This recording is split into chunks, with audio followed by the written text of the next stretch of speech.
अतीक अहमद से लेके पीयूष जैन और ऐसे कई नाम हैं जो लोग शायद ही कभी भूल पाएंगे। आतंक की दुनिया में राज करने से लेकर मासूम से चेहरे के पीछे की खतरनाक सच्चाई तक आज की स्पेशल स्टोरी में हम आपको बताएंगे। डॉन से लेकर करोड़ों करोड़ों की संपत्ति का ऐसा मामला जिसे सुन के आप भी हैरान रह जाएंगे। नमस्कार, आप देख रहे हैं कैपिटल टीवी की स्पेशल स्टोरी और मैं हूं आपके साथ राजप्रीत कौर। आज के स्पेशल स्टोरी में आपको बताएंगे कि कैसी हुई माफिया अनुपम दुबे और उसके परिजनों की 46 करोड़ की संपत्ति कुर्क और कैसे लिया पुलिस ने इस मामले में तगड़ा एक्शन। साथ ही बताएंगे ऐसे ही कुछ और मामलों के बारे में। तो बिना देरी किए चलिए शुरुआत करते हैं। 1.5 अरब की प्रॉपर्टी जब्त, 46 करोड़ की संपत्ति कुर्क, पुलिस ने लिया एक्शन। दरअसल यूपी के फर्रुखाबाद में माफिया अनुपम दुबे व उसके परिजनों की 46 करोड़ रुपए की संपत्ति को गैंगस्टर अधिनियम के तहत कुर्क कर लिया गया है। अनुपम दुबे की अभी तक 1 अरब 58 करोड़ से अधिक की चल व अचल संपत्ति को जिला प्रशासन द्वारा कुर्क किया जा चुका है। अनुपम पुलिस इंस्पेक्टर की हत्या के मामले में आजीवन कारावास की सजा काट रहा है।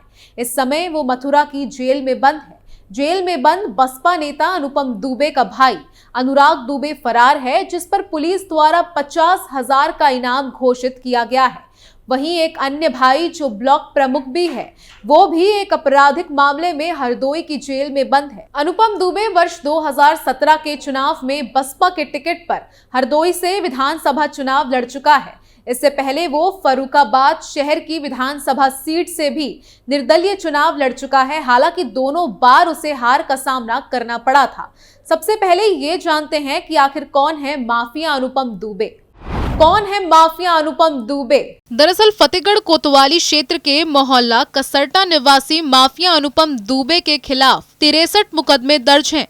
उनके खिलाफ पहला मुकदमा वर्ष 1987 में मारपीट का दर्ज हुआ था। उसके बाद जानलेवा हमले का मुकदमा दर्ज कराया गया था। वर्ष 1991 और 1994 में हत्या के 2 मुकदमे दर्ज हुए।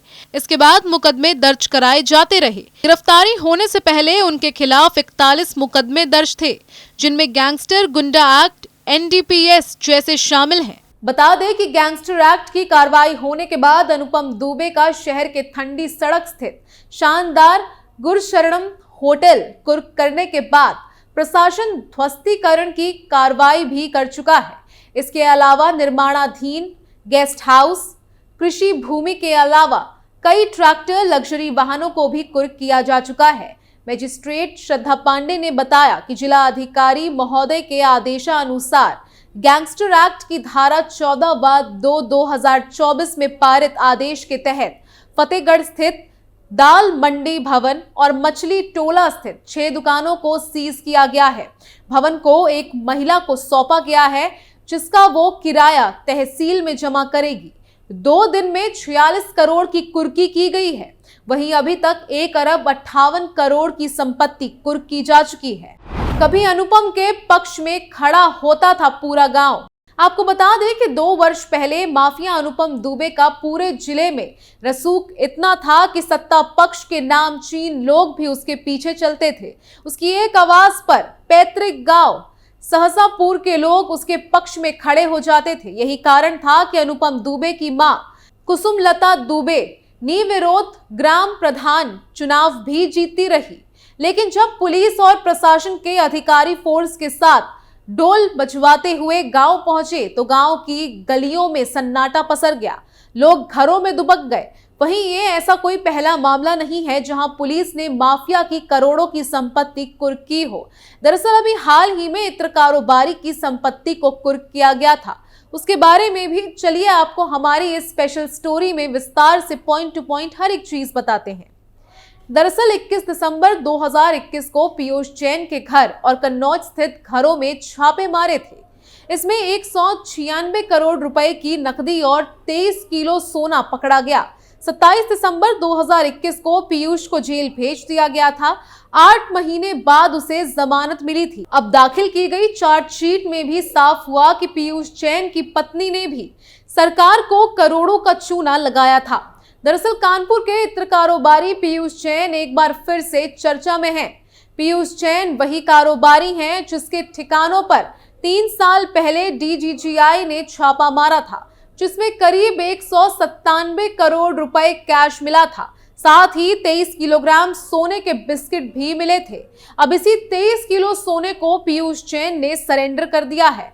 बता दें कि साल 2021 के आखिरी में DGGI directorate general of GST intelligence Ahmedabad की टीम ने कानपुर के रहने वाले इत्र कारोबारी पीयूष जैन के घर में छापा डालकर 197 करोड़ नकद बरामद किया था। इसके बाद कन्नौज में उनकी इत्र फैक्ट्री और कोठी में छापा मारकर 23 किलो सोना और चंदन का तेल बरामद किया था।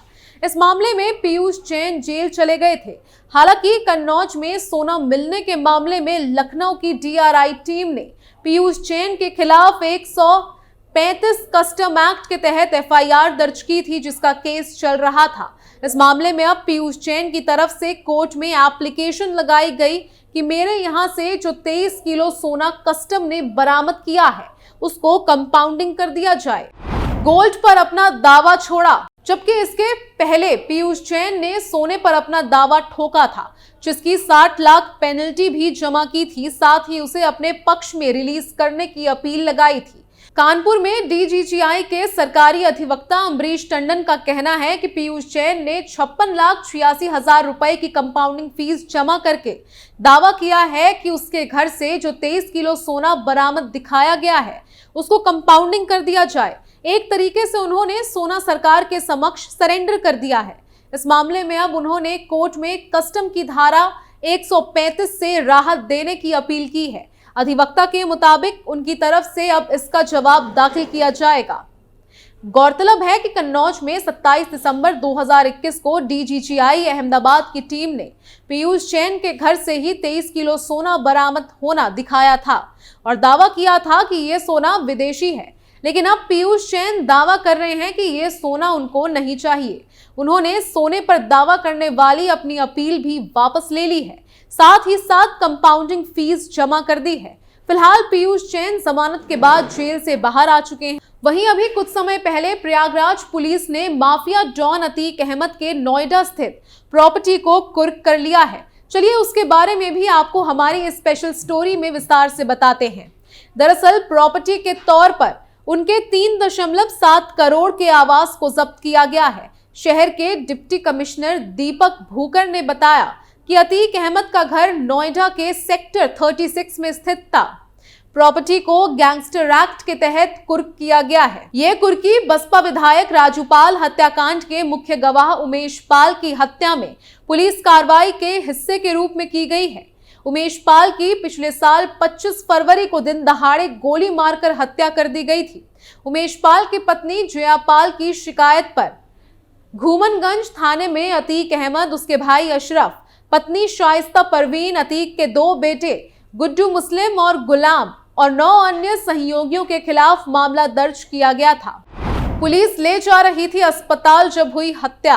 100 से अधिक आपराधिक मामलों में नामित अतीक अहमद और उसके भाई अशरफ की पिछले साल ही 15 अप्रैल को 2 लोगों ने गोली मारकर हत्या कर दी थी।